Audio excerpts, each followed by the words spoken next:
I think I finally figured out why they never addressed the population problem.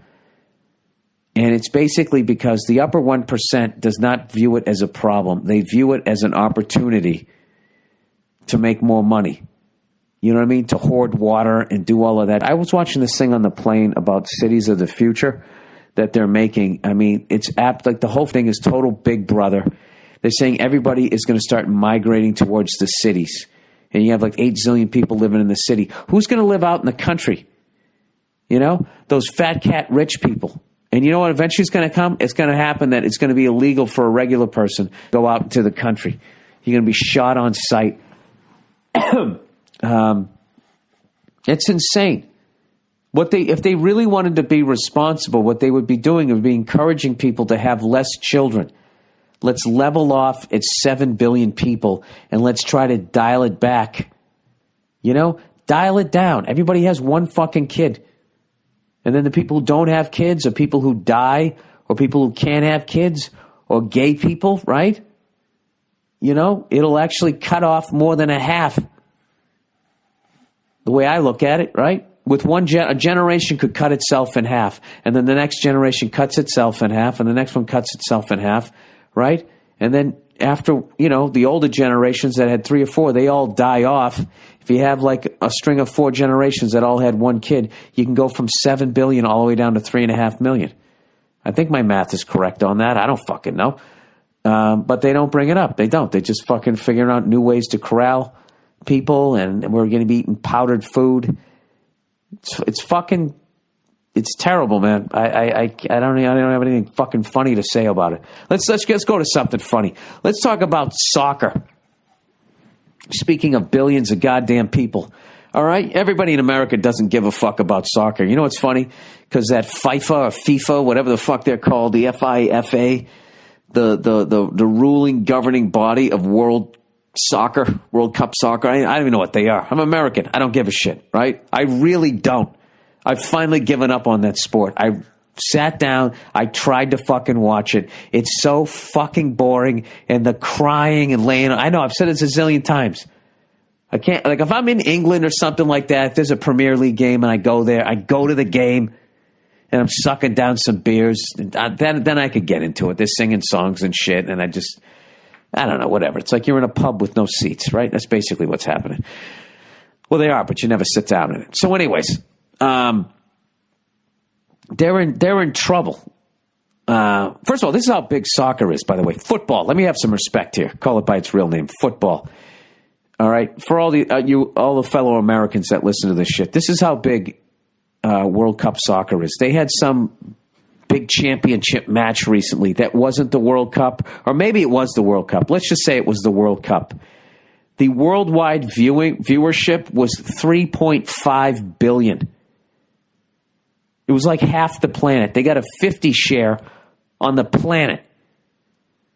All right? And I was listening to something on NPR, like, to put that into perspective, the Super Bowl had 150 million viewers.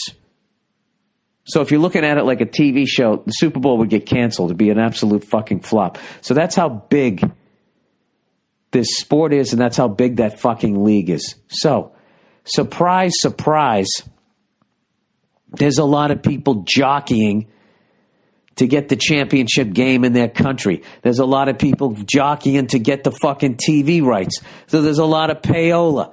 There's a lot of kickbacks. There's a lot of coke. Surprise, surprise. So here's the funniest fucking thing, is they're being prosecuted. Some of them, like 9 of them got busted, and one network executive has taken off the fall for an entire fucking network, which is hilarious to me. I'd love to see what his payoff is after he goes to that fucking, white-collar jail. It's probably at the same place where they play Wimbledon, right? And the United States Department of Justice is the one pressing charges. And I'm thinking, like, what in the fuck? How are we involved in this shit? We don't even like the game. This is just going to be another reason for people to fucking hate us. But I guess they did all their shit with American banks. So it fell under our jurisdiction. So not only do we not give a fuck about the game, we're now going to sit there and break their fucking balls about corruption. You know what I mean? Because we don't tolerate corruption here in the United States. Everything's above board over here. Hang on, I got to blow my nose. I apologize. Yeah, the stupidest shit ever. Like, there's a fucking zillion dollars at stake. Obviously, there's going to be drugs. There's going to be a lot of underhanded shit going on, but nobody got killed, right? The only thing that really I thought was fucked up was they've been accused of fixing a couple of games. I thought that was fucked up. Although if it's done on a worldwide level, you know, you do it in some shit bum country, you know, and I know you're not supposed to say that, but the fact that I haven't named a shit bum country, can't we all agree that there are shit bum countries? You know what I mean? Because for all you know, I'm not talking about Europe. There's just like, you know what I mean? There's nice cars, and there's cars that's just like, this really isn't a car. This is a shit box. This was not done correctly. You know what I mean? The physics of it's still fucking working. Look, I'm not saying the trees aren't beautiful. I'm not saying the people aren't beautiful. I'm just saying the way the whole fucking thing's set up, or if it's being crushed by more powerful nations, you know, I'll give you a pass. Shit, I fucked up a hover auto. That guy gave me a pass. I can't give your country a pass. You know what the fuck I'm saying. There's two shitty-ass fucking teams playing each other. You know what I mean? To make it interesting, let's fix the game. I don't fucking know. I'm just embarrassed that we're involved in it. And I also think it's fucking hilarious. Huh? The rest of the world, you bunch of scumbags, can't even run a fucking legitimate league like we do here in the United States, the National Football League. There's an upstanding that's an upstanding league. It's all fucking corrupt. It's all corrupt. We take money from fucking cancer to buy yachts and act like we're fucking helping out people who are sick. You know, those fucking over here in France, what do? Right? The whole fucking bike thing is filthy from top to bottom. Lance Armstrong figures it out, goes, all right, that's how the game's played. I'm going to play it better than anybody else. Those fucking assholes, they couldn't catch him. They had to wait to 10 years later where they froze his fucking urine or some shit because they finally had a test advanced enough to catch the guy. I actually feel like the statute of limitations sort of run out on that. I don't mind corruption in sports unless you're like fixing the game. You know what I mean? If you're actually fixing the outcome of the game, then that bugs me. But as far as like performance enhancing drugs and like cycling, I don't give a shit. All right? These people are riding a bicycle 60 miles an hour up and down a fucking mountain. They're obviously on something. And everybody's on something. All right? They're all on something. At that point, it becomes fair, I think. And I say, let them do the drugs. Let them do the drugs. Let's see the side effects. Let's adjust them. And then once it's all safe, give it to me. Give it to a guy like me. Right? I'm turning 47 in a few weeks. I'd love to get the spring in my step back. You know? Wish it was a steroids for your hair. Wouldn't that be amazing? If you had like fucking Mark McGuire, like his forearms, you had that level hair.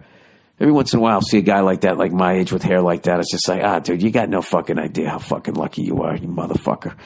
All right, let me read some of the questions here for this week. What are we up to? 41 minutes here. All right.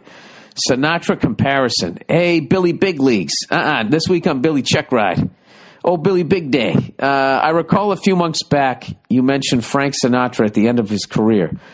Well, driving down Highway 80, I saw a billboard for the Silver Legacy Casino in Reno with you and Frank Sinatra Jr. sharing the same weekend as well as the same billboard. Oh, man, I'd love to meet the guy. Maybe this will drive you further to become that slumlord you've always dreamed about being. After you retire from comedy, I'll try to take a picture of it the next time I pass it. Can't wait to see you in Sacramento. Thanks, and go fuck yourself. Oh, that's hilarious. Yeah, I told you guys that story, like the way Sinatra retired the right way the first time. And whatever that line he had that ended that song, he was standing in the spotlight. It was something like, excuse me while step aside or something. And he just steps out of the light, and that was it. And he was gone. And it's like, that's the way you fucking do it. But he kept coming back, and it's just, you know.